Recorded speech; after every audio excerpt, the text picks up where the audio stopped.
Good day and welcome back to Royal Report. We are diving headfirst into a political meltdown in Westminster that sees Prime Minister Keir Starmer visibly panicking as his party's fragile unity completely crashes, courtesy of a now suspended Labour MP who has walked the plank and is now revealing shocking truths about the government's latest disastrous scheme.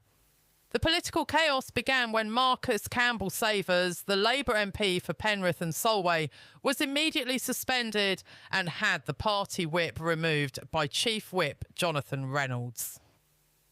His crime? Voting against his own government's budget resolution to slap a new inheritance tax on family farms.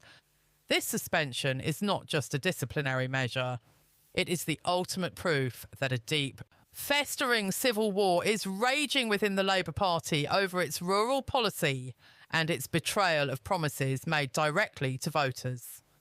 Campbell-Savers is now sitting on the backbenches, but his act of principle has opened the floodgates, allowing a torrent of dissent from backbenchers to expose the damaging, unworkable truths behind Chancellor Rachel Reeves's latest tax grab, which is threatening to bankrupt genuine working farmers across the country.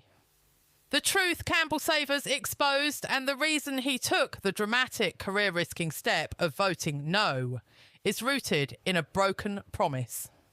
During the last general election campaign, Labour candidates in rural areas were approached by farmers concerned about the future of agricultural property relief, APR.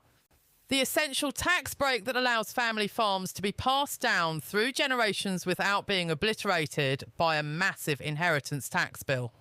Based on public commitments from the then Shadow DEFRA Secretary, these candidates, including Campbell-Savers, reassured their constituents that APR would not be touched.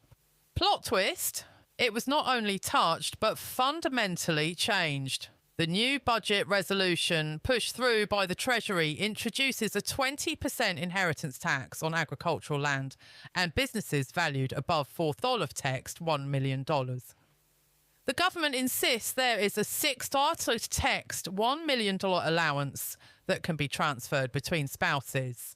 But for the MP representing a constituency with $7 text $1,665 farms, this policy was a direct, unforgivable betrayal. Speaking in the Commons, Campbell-Savers explained his dramatic decision, stating he wanted to walk around my community knowing I did all I could for them. I gave my word, and I intend to keep it. This powerful, unscripted moment of integrity directly contrasts with the cold, cynical political discipline demanded by Starmer's chief whip, Jonathan Reynolds, and has made Campbell-Savers an instant hero to the farming community. The shocking truth, however, runs far deeper than one principled MP. The National Farming Union, NFU, had actively called on Labour MPs to at least abstain from the vote as a show of opposition, and the rebellion became visible for all to see. More than 10 text 30 Labour MPs, predominantly from rural constituencies, deliberately abstained from the vote. This is the political equivalent of a silent, highly visible protest, a way of saying we don't support this policy, but we won't risk our careers by voting against it. Furthermore, several Labour backbenchers were openly vocal in their condemnation, further revealing the shocking truths about the scheme. Samantha Niblett, the Labour MP for South Derbyshire, publicly pleaded with her own government, stating that most farmers are not wealthy land barons. They live hand-to-mouth on tiny, sometimes non-existent profit margins. Terry Jeremy, MP for South West Norfolk, went even harder, condemning the policy for failing to tackle the real abuse, the use of farmland by celebrities and the billionaires who buy it specifically to dodge the standard $13 text more than 45% inheritance tax while punishing genuine family farms.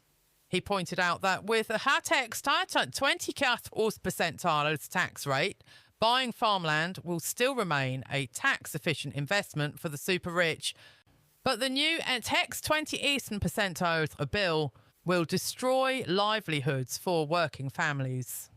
Even Chris Hinchcliffe, who was only just reinstated after a previous rebellion, publicly questioned the Treasury on whether they would take immediate action if the changes led to farm closures, essentially stating that the policy is a viable threat to the rural economy. The shocking truths about the scheme are simple. The inheritance tax is being levied on assets, the land itself, not on cash profit. A multi-million-pound farm is often asset-rich and cash-poor, meaning that when the inheritance tax comes due, the family cannot simply write a cheque. The only way to pay the bill is to sell off portions of the land, thereby making the entire farm unviable and forcing it to close or be sold to wealthy investors. NFU President Tom Bradshaw called the policy inhumane and cruel, arguing it traps elderly and terminally ill farmers with no ability to plan.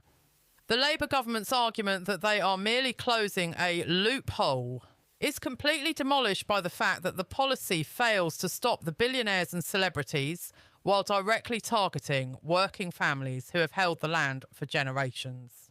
The rebellion over this issue is particularly damaging because it is not just about policy, it is about trust. This is the second major rebellion this year, following the suspension of 4 Labour MPs in July for voting against benefits reforms, all of whom argued they were standing up for their constituents.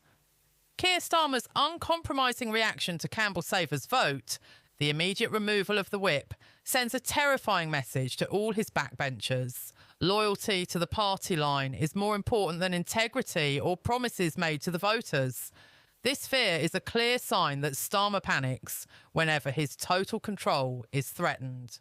The final vote passed comfortably, but at the cost of suspending a principled MP, alienating dozens more and declaring war on the entire farming community, confirming that the Labour civil war over this disastrous scheme has just begun.